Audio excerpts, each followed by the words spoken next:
kan kita ingin agar ini juga sampai kepada bukan hanya polisi, bukan hanya DPRD, bukan hanya DPD, bukan hanya untuk kepala daerah, tetapi kepada seluruh pemangku jabatan kelurahan, kecamatan, bahkan RT RW di seluruh Indonesia. Adapun topik yang hangat yang ingin saya ajak kita sharing adalah dengan judul Darurat Rasa Aman di Jalan Raya dan di Lingkungan. Kenapa ini saya katakan di jalan raya dan lingkungan? Permasalahan yang terjadi saat ini sedang mencapai titik yang sangat mengerikan.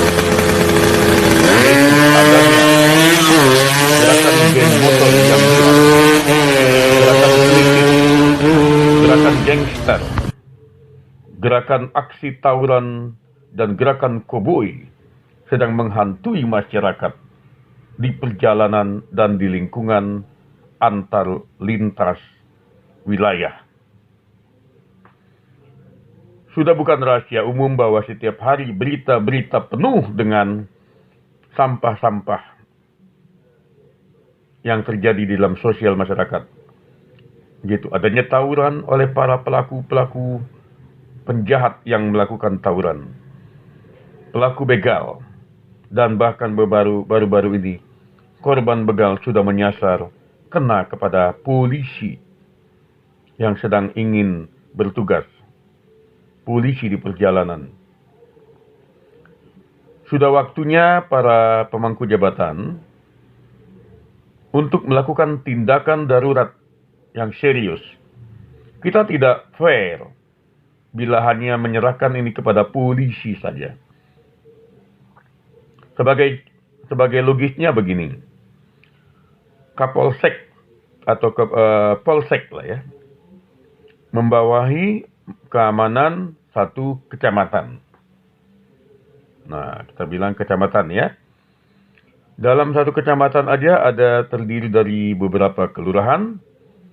Dari kelurahan dia harus berbagi lagi untuk berapa RW, berapa RT, berapa lorong, berapa gang, berapa jalan. Jadi kalau kita hanya mengandalkan patroli polisi yang jumlahnya sangat terbatas, sama dengan kita membiarkan ini terjadi. Dan alangkah baiknya DPR kita, Komnas HAM kita sepakat. Jangan ragu-ragu bagi polisi untuk tembak di tempat kepada siapapun pelaku gangster, pelaku kelitih, pelaku pembegalan. Karena tembak di tempat bagi para pelaku kejahatan jalanan itu bukan melanggar hak asasi manusia.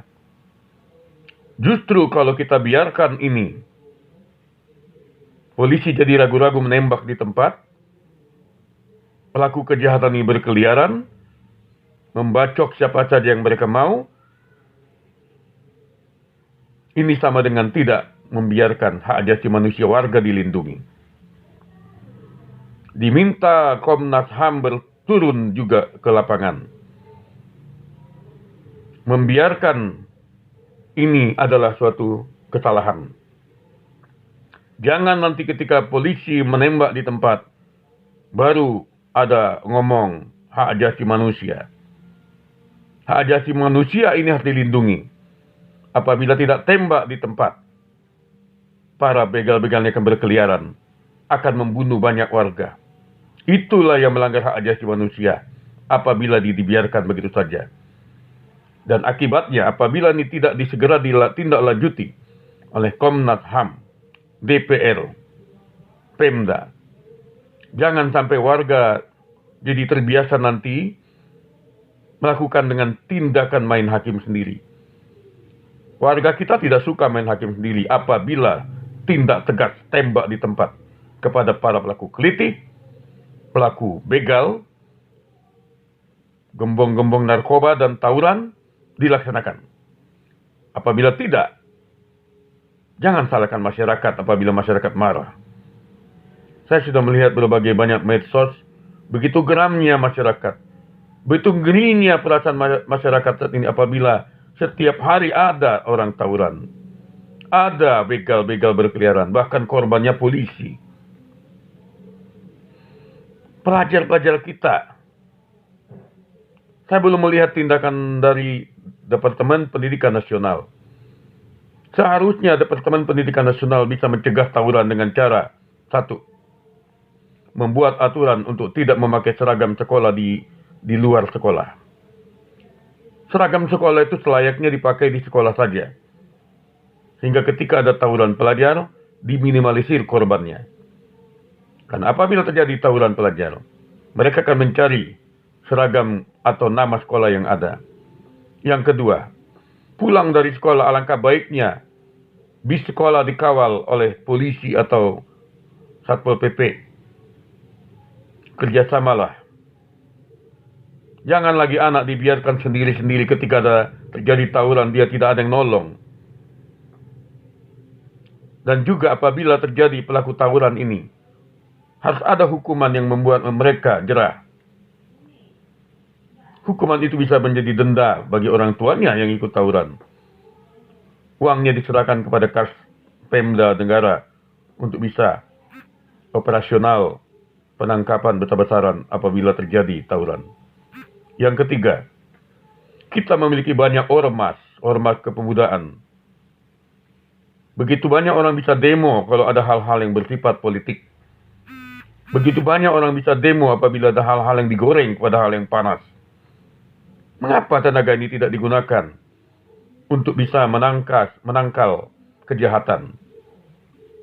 Bisa dong tawuran dicegah antar lintas wilayah apabila setiap wilayah memiliki ronda-ronda pos-pos keamanan mandiri yang terdiri dari ormas-ormas bekerja sama 24 jam.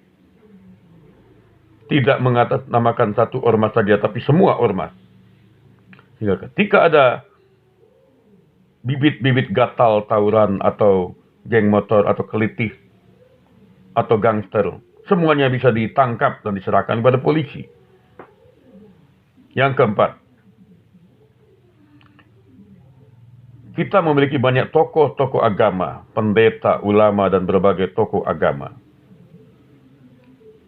Ini seharusnya bisa menjadi energi bagi bangsa ini, di samping guru-guru yang begitu banyak, untuk mendidik generasi muda kita, untuk menyadari betapa mengerikannya ujaran kebencian, betapa mengerikannya dendam-dendam, betapa mengerikannya apabila ada aksi-aksi kejahatan, tawuran, narkoba, kelitih, gangster. Dengan kehadiran para tokoh masyarakat, pendeta, ulama, guru-guru agama, seharusnya ini bisa menjadi energi positif untuk ikut mengajak umat bersatu menjaga lingkungannya, membantu RT RW menjaga lingkungan yang kondusif, mengikis segala bentuk gerakan-gerakan gangster dan narkoba. Semoga aspirasi ini didengar, dan kita tidak ingin lagi mendengar nanti masyarakat begitu pusing, tidak berani keluar pulang kerja atau berangkat kerja malam, tetapi harus bisa berani nantinya. Kita harapkan dan kita doakan para penegak hukum yang kami tembak tempat tegak kepada semua kelompok yang berdasarkan kepada petugas Komnas HAM, di mana suara Anda ketika hak asasi manusia dilanggar oleh para gangster? Kenapa Anda diam? Kenapa Anda diam? Kenapa Anda diam? Terima kasih.